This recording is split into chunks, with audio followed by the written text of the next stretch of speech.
Hello everyone, आपका स्वागत है हमारे यूट्यूब चैनल पे। तो दोस्तों, स्टेट बैंक ऑफ इंडिया की क्लरिकल की जो वैकेंसीज़ है वो आउट हो चुकी है। तो आज का जो वीडियो हमारा रहेगा ये इसी बारे में रहेगा, जिसमें अगर आपके दिमाग में कोई डाउट है कि कब से लेकर के कब तक फॉर्म भरे जाएंगे, क्या इसका एग्ज़ाम पैटर्न रहने वाला है और क्या क्वालिफ़िकेशन रहने वाली है, तो ये हम एक शॉर्ट वीडियो में आपके सामने डिस्कस करेंगे। तो देखिए, सबसे पहले देखिए,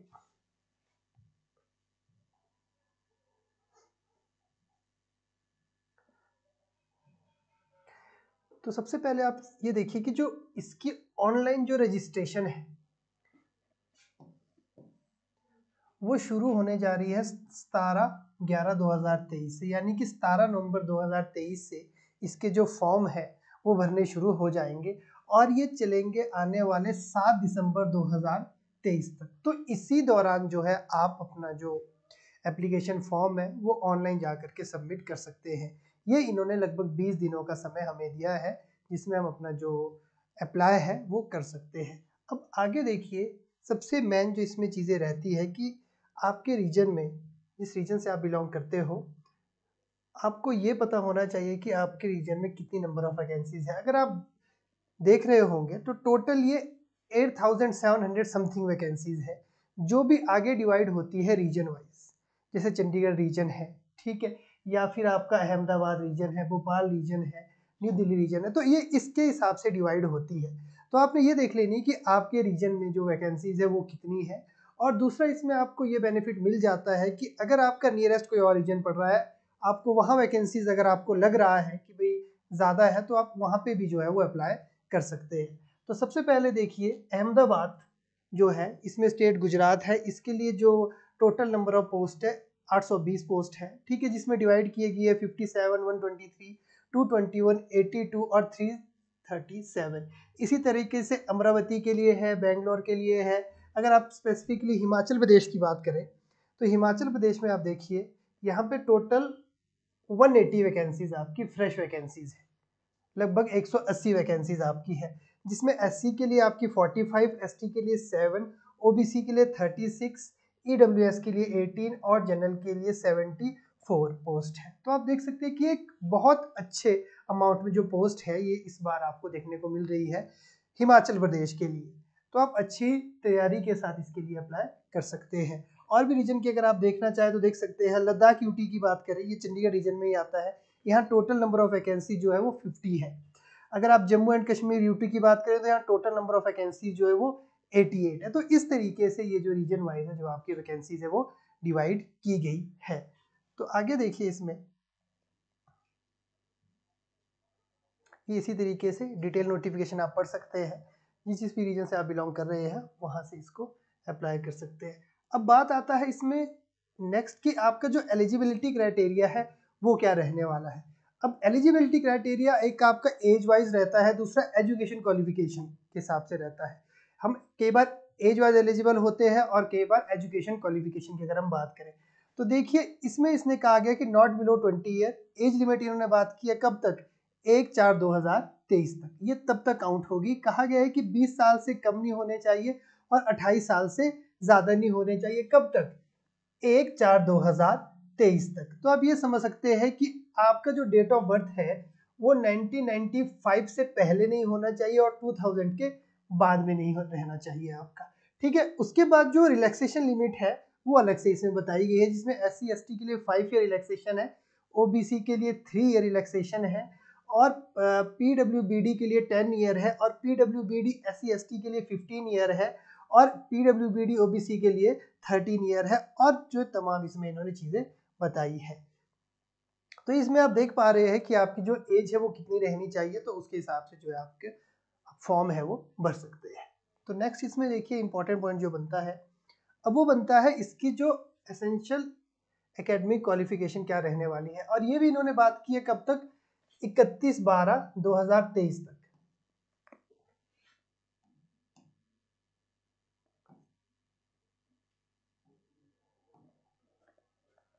तो इन्होंने सिंपली ये कहा है, आपकी ग्रेजुएशन होनी चाहिए, आप किसी भी स्ट्रीम से ग्रेजुएटेड हो वो सिंपली चल सकता है। आप आर्ट्स बैकग्राउंड से हो, कॉमर्स बैकग्राउंड से हो, या फिर बीटेक हो, या फिर साइंस बैकग्राउंड से हो, आप किसी भी बैकग्राउंड से हो, सिंपल आपकी ग्रेजुएशन है तो आप ये फॉर्म जो है वो फिल कर सकते हैं।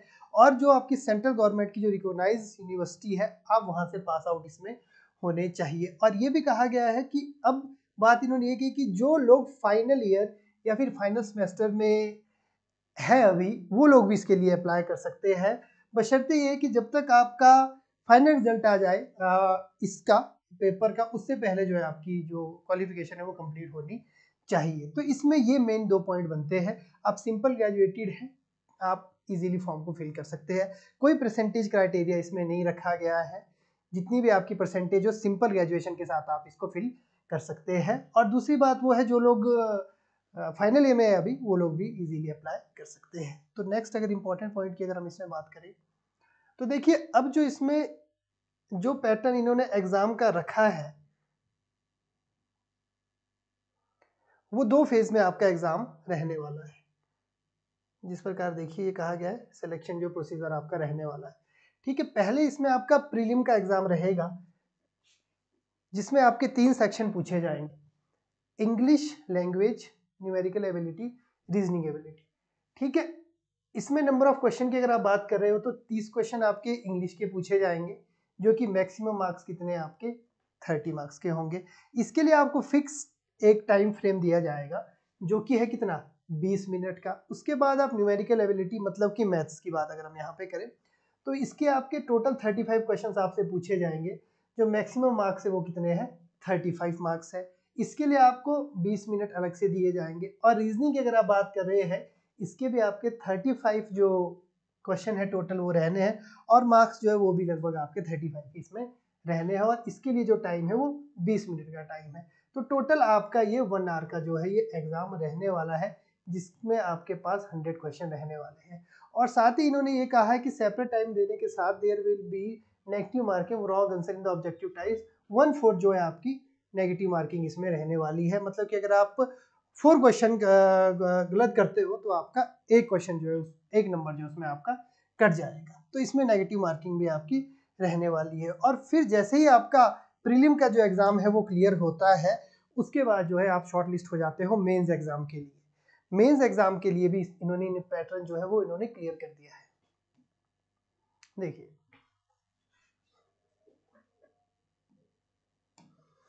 मेंस एग्जाम की अगर हम बात कर रहे हैं तो ये आपका रहने वाला है, इसमें 4 सेक्शन आपके टोटल रहने वाले हैं। जनरल एंड फाइनल अवेयरनेस, मतलब कि इसमें आपका करंट अफेयर भी पूछा जाएगा और बैंकिंग रिलेटेड जो टर्म्स है जो चीज़ें हैं वो ज़्यादा आपकी पूछी जाएगी। इसके टोटल आपसे 50 क्वेश्चन पूछे जाने हैं, जिसके मार्क्स जो है वो 50 रहेंगे। और इसके लिए जो टाइम फ्रेम आपको दिया जाएगा वो 35 मिनट्स का दिया जाएगा। दूसरी ओर बात करें है जनरल इंग्लिश की, तो ये आपके 40 क्वेश्चन इसके आने हैं और ये 40 ही मार्क्स के रहने वाले हैं और 35 मिनट इसके लिए आपको मिलने वाले हैं। और दूसरी ओर देखिए क्वांटिटेटिव एप्टीट्यूड की मैथ्स वाला पार्ट जो है रहता है आपका, इसके आपके टोटल 50 क्वेश्चन रहते हैं और 50 मार्क्स के रहने वाले और टाइम इसके लिए आपको 45 मिनट मिलने वाला है। उसके बाद बात करें तो 4th सेक्शन इसका reasoning ability plus computer aptitude. इसी सेक्शन के अंदर रीजनिंग के क्वेश्चन भी आपके पूछे जाएंगे और कंप्यूटर से जो रिलेटेड क्वेश्चंस है वो भी आपके पूछे जाएंगे, जो कि टोटल बनते हैं 50 क्वेश्चन और मार्क्स इसके रहेंगे 60। तो इसके लिए टाइम आपको अलॉट होता है 45 मिनट का। तो आप देखिए कि टोटल नंबर ऑफ जो क्वेश्चन है वो आपके 190 है और जो मैक्सिमम मार्क्स है वो कितने हैं आपके 200 मार्क्स है। 2 घंटे 40 मिनट का आपका ये पेपर रहने वाला है। तो इसमें भी आपकी जो है वो नेगेटिव मार्किंग इसमें इक्वली रहने वाली है, जो कि इन्होंने कहा है 1/4। तो इसके बाद जैसे ही आपका मेंस क्लियर हो जाता है उसके बाद आपका फाइनल सिलेक्शन जो इसमें हो जाता है, डॉक्यूमेंट वेरिफिकेशन के बाद जो सारी चीज़ें हो जाती है। तो मेनली ये दो जो प्रोसेस है जो फेज है वो आपको करने पड़ेंगे क्लियर। पहले प्री का एग्जाम देना पड़ेगा और उसके बाद आपको मेंस का ही एग्जाम वहाँ पे देना पड़ेगा। तो आपकी जो चीज़ें फाइनल सिलेक्शन के थ्रू उस तरीके से होगी। तो देखिए नेक्स्ट पॉइंट पे देखिए, अब इन्होंने डेट्स की अगर हम बात करें कि चलिए फॉर्म आपने फिल कर दिया, लेकिन आपका जो एग्जाम है वो कब तक हो सकता है ये भी इन्होंने बात क्लियर कर दी है।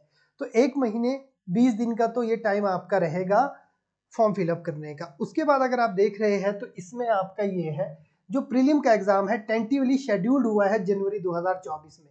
ये जनवरी के फर्स्ट फेज में आपके फर्स्ट वीक में भी हो सकता है, मिड में भी हो सकता है और एंड में भी हो सकता है, पर हाईली चांसेस ये है कि ये जनवरी के फर्स्ट वीक में आपको देखने को मिले। इसका जो प्रीलिम का जो एग्ज़ाम है रहने वाला है, इन्होंने कहा है कि भाई candidate should choose there centre, वो कर सकते हैं अपने हिसाब से, अपना जो सेंटर है वो चूज कर सकते हैं, जो भी उनको नियरेस्ट पड़ रहा है वो वहाँ पे आराम से इसको चूज कर सकते हैं, ठीक है। और ये भी इन्होंने कहा है कि भाई आप जब फॉर्म फिल कर रहे हैं उसी समय सही से अपने सेंटर का जो सिलेक्शन है वो कर लें, क्योंकि बाद में वो किसी भी रीज़न पे चेंज नहीं किया जाएगा, जिस तरीके से IBPS का जो फॉर्मेट रहता है। तो ये इसमें मेन इसमें था। और अगर आप ये सोच रहे हैं कि प्रीलिम का ये एग्ज़ाम हो रहा है, तो इसके बाद आप देखिए कि प्रीलिम का एग्ज़ाम अगर आपका जनवरी में होता है तो आपका अराउंड फेब एंड या फिर मार्च के फर्स्ट वीक तक आपका मेंस का एग्ज़ाम इसमें हो सकता है, क्योंकि प्री के एग्ज़ाम होने और मेन के एग्ज़ाम होने के अराउंड में इतना ही लगभग 45 टू 50 डेज का जो है वो गैप रहता है मिनिमम मान करके अगर हम चले तो। मतलब आप ये सोच सकते हैं कि जो आपका मेंस का एग्ज़ाम है वो इधर फरवरी के एंड में होगा और आपका मार्च के स्टार्टिंग में होगा। नेक्स्ट इसमें बोलते हैं जैसे पे स्केल की भी इन्होंने बात की है, तो इनकी आपको ये बताया गया बेसिक जो है आपका इसमें 19,900 से स्टार्ट है, ठीक है, जिसमें 17,900 plus 2 advance increment admissible of graduates, ये चीज़ें आपको इसमें बताई गई है। तो आप 20,000 मान करके चल सकते हैं। और अगर आप बात कर रहे हैं इसके जो फीस की, जो फॉर्म भरने की जो फीस है वो SC ST PW ESM और DESM के लिए कोई फीस इसमें नहीं ली गई है, और जनरल OBC EWS के लिए 750 जो ये फीस इसमें रहने वाली है। और ये नॉन रिफंडेबल रहेगी, एक बार आपने फीस दे दी तो ये रिफंड नहीं की जाएगी, वो आपका एग्ज़ाम क्लियर होता है चाहे नहीं होता है। तो अब ये बात आती है कि ये सभी तो हमें पता चल गया, लेकिन आपको ये फॉर्म जो है फिल करना कहाँ पे जा करके है। तो इन्होंने ये नोटिफिकेशन में ही ये चीज़ क्लियर कर दी है कि आप ये जो लिंक है इस पर क्लिक अगर आप कर लेते हैं, एक बार आप नोटिफिकेशन को गो थ्रू कर लीजिएगा, तो जब आप इसको एक बार क्लियर कर लेते हैं इस पर क्लिक कर लेते हैं तो आप अपने आप ही लिंक पे चले जाएंगे जहाँ पे आप जो है वो अपना जो फॉर्म है, अपनी जो डिटेल है वो पुट कर सकते हैं इसके अंदर में। इसके रिलेटेड जैसे ही आप रोल नंबर या फ़ोन नंबर वगैरह रजिस्ट्रेशन करते हैं तो आपने जो रजिस्ट्रेशन मोबाइल नंबर है या फिर आपकी ईमेल आईडी पे आपकी जो सारी इन्फॉर्मेशन मिल जाएगी, और वो आपने संभाल करके रखनी है जब तक कि आपका फाइनल जो है सिलेक्शन नहीं हो जाता या फिर प्रोसीजर जो है वो फिनिश नहीं हो जाता। तो मतलब आपको फ़ोन के थ्रू ये चीज़ें दी जाएगी आपकी, ये चीज़ें आपने ध्यान रखनी है। तो दोस्तों ये कुछ इंपॉर्टेंट पॉइंट्स थे जो इस नोटिफिकेशन से रिलेटेड हमने डिस्कस करे। मैं उम्मीद करता हूँ कि आपके अगर डाउट्स हैं तो थोड़े से क्लियर होंगे। अगर फिर भी कोई डाउट आता है तो आप कमेंट सेक्शन पे कमेंट कर सकते हैं, आपकी पूरी हेल्प की जाएगी। Thank you.